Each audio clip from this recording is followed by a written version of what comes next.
Good morning, students. We continue our topic types of sentences based on structure. In previous video, we studied simple sentence. In this video, we are going to learn compound sentence. Now, before we understand compound sentence, we have to understand independent clause. Already we studied this independent clause, main clause, subordinate clause. I think you have remembered.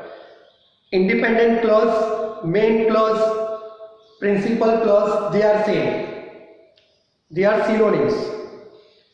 Independent clause, it is a clause that has complete meaning. In other words, a clause that has complete meaning is called the main clause or an independent clause or principal clause. A clause that has complete meaning, a clause that can stand independently. So a clause that has complete meaning, it is known as independent clause. Other name of independent clause, that is main clause and principal clause. Students, we studied coordinating conjunctions, if you remember. In 5th standard also we studied, and this year in 6th standard also we have studied coordinating conjunctions. If you remember the acronym coordinating conjunction, that is fanboys. Fanboys, I think now you have remembered. For, and, nor, but, or, yet, and so. These are coordinating conjunction. They join two words to clauses. Now students, we come to our main topic, that is compound sentence. In this video, we have to study compound sentence. Now what is a compound sentence? So listen. A sentence having two independent clauses.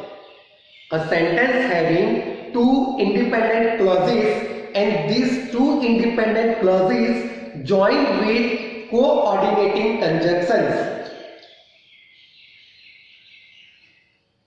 A sentence having two independent clauses joined with coordinating conjunction, that sentence, it is a compound sentence.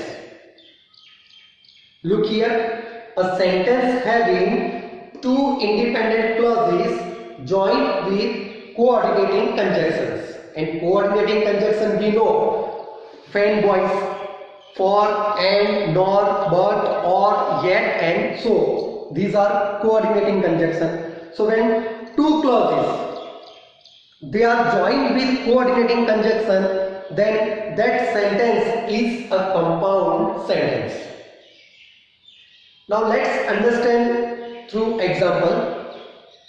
First, I am sorry, but I cannot stay any longer. If you see in this sentence, two clauses. I am sorry, it has complete meaning.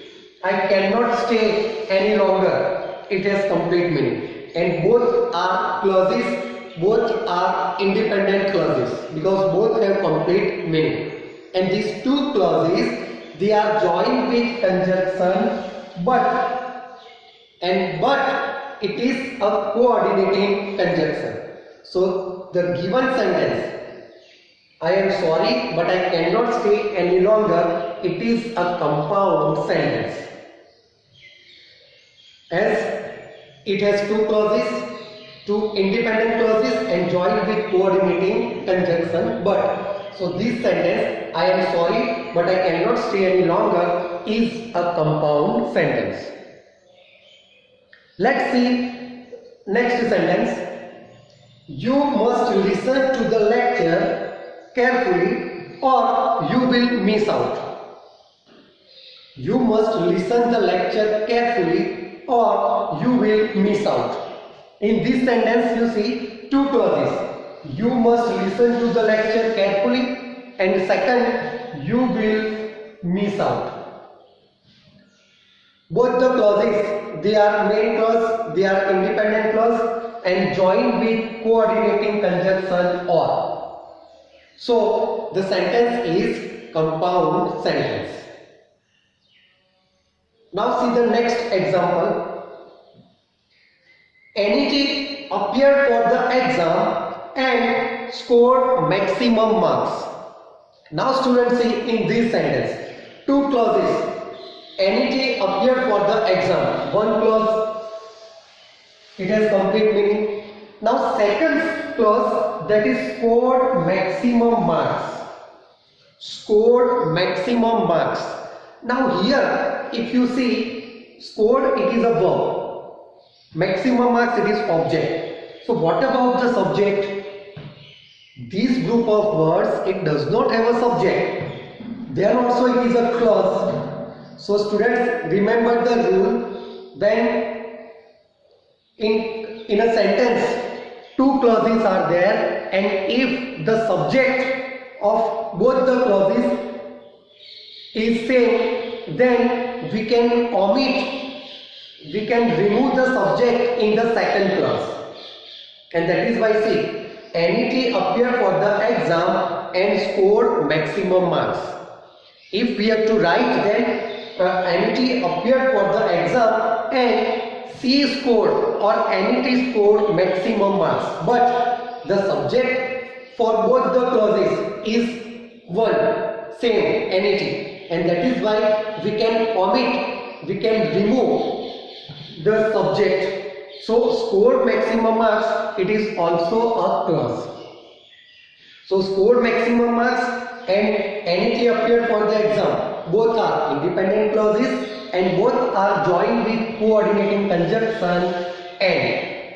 So the third sentence, it is also a compound sentence.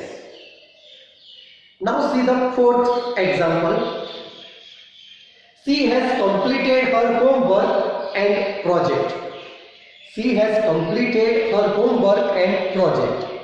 Now students, if you see, she has completed her homework, it is one clause. She has completed her homework, it is one clause. And if you see conjunction and it is coordinating conjunction. And project, it is only a word. It is only a word. So there is no other clause in the sentence. It means there are not two clauses in the sentence, and that is why though this sentence has coordinating conjunction and, this sentence is not a compound sentence. This sentence having and as a conjunction, but it does not have two clauses. That is why the fourth sentence, he has completed her homework and project, is not a compound sentence. Here and is used to join two words, her homework, project. And is used to combine or to join two words, not two clauses. And that is why this sentence is not a compound sentence. If you observe this sentence, then it has only one clause and only one finite verb completed. So it is simple sentence, not a compound sentence. Why I have given you this example? As we have studied that in compound sentence, have a sentence having two independent clauses joined with coordinating conjunction. Now this sentence has coordinating conjunction and, but it does not have two clauses, and that is why it is not a compound sentence. I hope you have understood what a compound sentence is. Thank you, students.